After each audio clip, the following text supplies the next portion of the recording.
Oras na para ikabit natin na rin mga kabrando ang kanyang bagong decals ni Bebe Mio natin.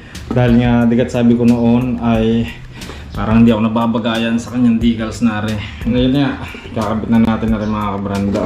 Aray napakatagal na, siguro yung mahigit 1 buwan na aray. Aring decals na aray at ipapakita ko na sa inyo mga kabrando pagka natapos natin ikabit. Aray ho ay decals from Indonesia pa natin in order. Aray ho ay transparent stripping. Okay, para makita nyo na. Yan, pakita ko na sa inyo mga kabrando. Ayan o, ayan siya.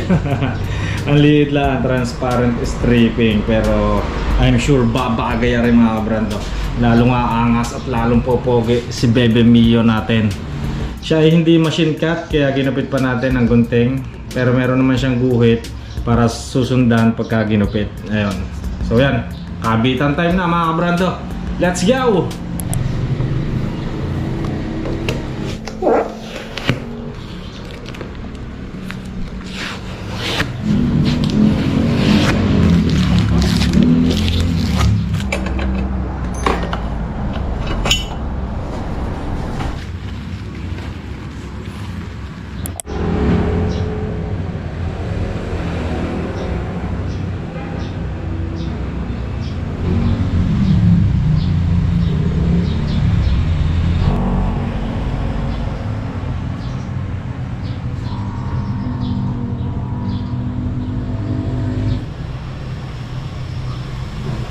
Nakakalimutan niya pala kitang tanggalin.